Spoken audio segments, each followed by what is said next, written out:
राष्ट्रीय रोजगार आंदोलन समिति के तत्वाधान में देश की बात फाउंडेशन के द्वारा पटेल नगर में आज रोजगार संसद का आयोजन किया गया, जिसकी अध्यक्षता देश की बात फाउंडेशन दिल्ली प्रदेश के कोऑर्डिनेटर मुमताज मोहम्मद ने की। रोजगार संसद में फाउंडेशन के central coordination incharge Krishna Yadav ने राष्ट्रीय रोजगार नीति की विशेषताएं बताते हुए इसे लागू कराने के लिए एक राष्ट्रीय आंदोलन की आवश्यकता पर बल दिया।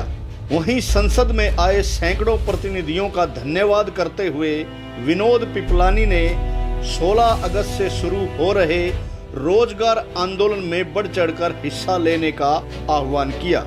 हिस्सा लें और अगर मैं आज इस देश की बात के माध्यम से कहना चाहूंगा, मैं अपनी तरफ से कहता हूं कि जब तक ये सरकार नहीं मानेगी, मैं और हम सब लोग आमरण अनशन पर बैठ जाएंगे। और जब तक सरकार रोजगार नीति लागू नहीं करेगी, हम रोजगार के लिए मरने के लिए भी तैयार हैं।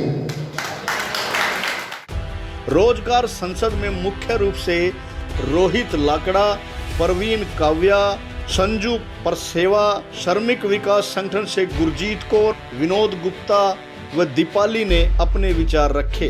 नफरत नहीं, रोजगार चाहिए, जीने का अधिकार चाहिए, पूरा देश करे पुकार, रोजगार दो रोजगार के गगनभेदी नारे से पंडाल गुंजायमान रहा। इस मौके पर इंडिया की दहाड़ संवाददाता विनोद लाहौट ने रोजगार संसद के संचालकों व संसद में आए प्रतिनिधियों से बात की।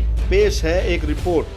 फाउंडेशन के आह्वान पर संयुक्त रोजगार आंदोलन समिति के बैनर तले आज पटेल नगर के इस लाल मंदिर में रोजगार संसद का आयोजन किया गया, जिसमें सभी वक्ताओं ने अपने यहाँ विचार रखे।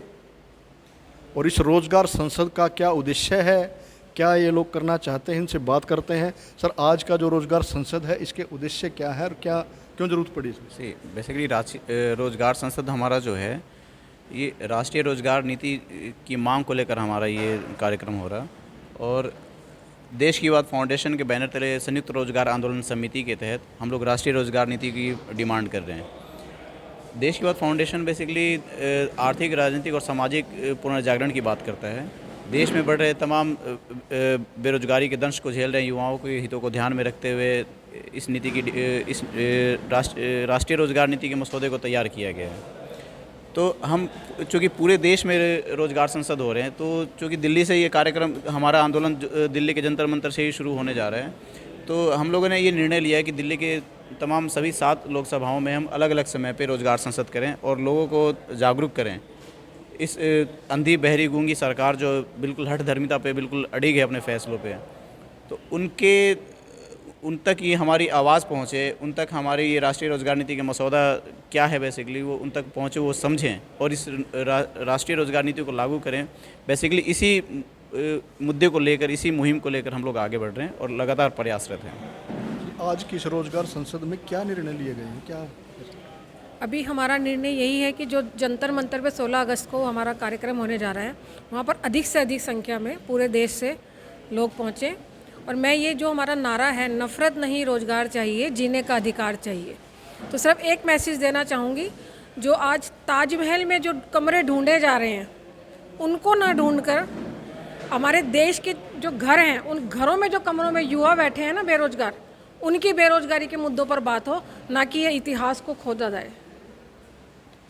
जी, आज यहाँ पटेल नगर में आयोजन हुआ है रोजगार संसद का, तो क्या इसमें क्या समझ में आया आपको? क्या इनका बेसिकली मकसद है? देखिए, मकसद तो ये है, हिंदुस्तान का दुर्भाग्य रहा है कि हमें अपने हर अधिकार के लिए लड़ाइयाँ लड़नी पड़ी हैं, आंदोलन करने पड़े हैं।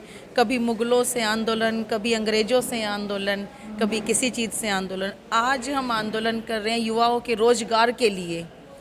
क्या आपको लगता है हमें रोज़गार के लिए आंदोलन करना चाहिए? क्या ये हमारे सरकार की जिम्मेदारी नहीं बनती है? लेकिन हमारा दुर्भाग्य देखिए कि हमारे पढ़े लिखे बच्चों के लिए फिर से हमें एक आंदोलन करना है जो रोज़गार को लेकर है।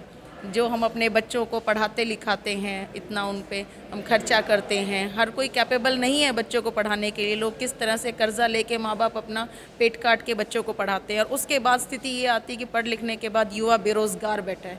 किसी भी देश की रीढ़ की हड्डी होती है युवा, और युवा की रीढ़ की हड्डी होती है रोज़गार।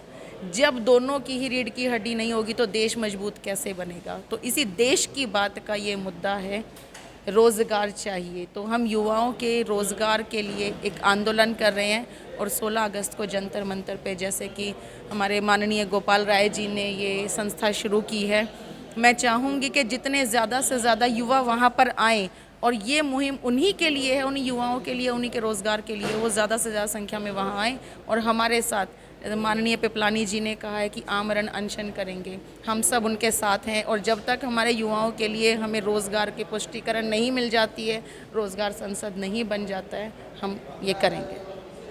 जी, आप एनजीओ चलाते हैं, आप किस तरह से इस आंदोलन को सहयोग करेंगे? हाँ जी, मैं एनजीओ के जैसे पहले से जुड़े हुए हैं संस्था से, तो इस संस्था से देश की बात से जुड़कर मुझे थोड़ी सी शक्ति मिलेगी, आगे बढ़ने की प्रेरणा मिलेगी, और मैं खुद भी अपनी संस्था को साथ में लेकर आकर और उससे संस्था ज़्यादा से ज़्यादा लोगों को लेकर आकर समझाना चाहती हूँ। हमारे साथ पिंटू शर्मा जी हैं।